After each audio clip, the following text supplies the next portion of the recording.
আসসালামু আলাইকুম। অর্চিস কিচেনে আপনাদের সকলকে স্বাগত জানাই। আশা করছি সবাই অনেক ভালো আছেন। আলহামদুলিল্লাহ আমিও ভালো আছি। নতুন আরও একটি ভিডিও নিয়ে আপনাদের মাঝে হাজির হয়ে গেলাম। আশা করছি আমার আজকের ভিডিওটি আপনাদের ভালো লাগবে। আজ ইফতারিতে খাওয়ার জন্য এমন একটা পোলাও বানিয়েছি যেটা খাওয়ার জন্য ডিম বা মাংস কোনোটারই প্রয়োজন হবে না। এটা এমনিতেই মাখা সালাদের সঙ্গে খেতে খুব ভালো লাগে, আর প্রতিদিনের ছোলা বেগুনি পেঁয়াজির থেকে অনেক ভালো। আজ রান্না করেছিলাম আলু মটর বাসমতি চাল দিয়ে পোলাও। চলেন তাহলে রান্নাটা শুরু করি। হাঁড়িতে দিয়ে দিচ্ছি পরিমাণ মতো সয়াবিন তেল, একটু বেশি করে পেঁয়াজ কুচি দিয়ে দিচ্ছি, সাথে দিয়ে দিচ্ছি কাঁচামরিচ চেরা আর শুকনো মরিচ, দিয়ে দিচ্ছি আস্ত কয়েক টুকরো গরম মশলা।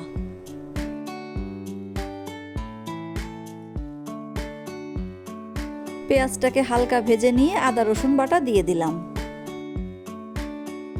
মটর পোলাওয়ের কালারটা আমি সাদা রাখবো, সেই জন্য দিয়ে দিলাম সামান্য শুকনো মরিচের গুঁড়ো। মশলাটাকে ভেজে নিয়েছি, এবার দিয়ে দিচ্ছি মটর আর গুঁড়ি আলু। আরও দিয়ে দিচ্ছি টমেটো কুচি, টক দই।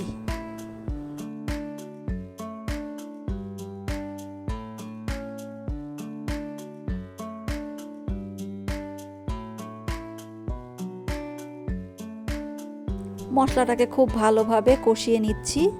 টক দই ধোয়া পানিও দিয়ে আরও ভালোভাবে কষিয়ে নিলাম। এবার দিয়ে দিচ্ছি ধুয়ে রাখা বাসমতি চাল। চালটাকে আমি আধ ঘন্টার মতো ভিজিয়ে রেখেছিলাম। এখন মশলার সাথে চালটাকে খুব ভালোভাবে ভেজে নিচ্ছি।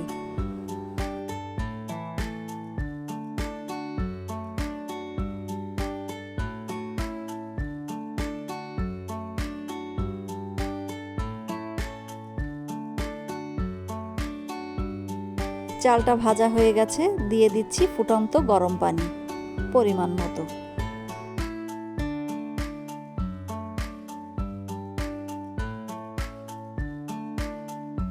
রোজা রেখে রান্না করছি, হঠাৎ লবণের বয়ামটা দেখে মনে হলো আমি লবণ দিইনি। এখন পরিমাণ মতো লবণ দিয়ে দিচ্ছি। নেড়ে চেড়ে ঢাকনা দিয়ে ঢেকে মৃদু আঁচে বেশ কিছুক্ষণ রান্না করে নিয়েছি। এবার উপর থেকে ছড়িয়ে দিচ্ছি জিরার গুঁড়ো। পোলাওটাকে আরও কিছুক্ষণের জন্য দমে রেখে দেব।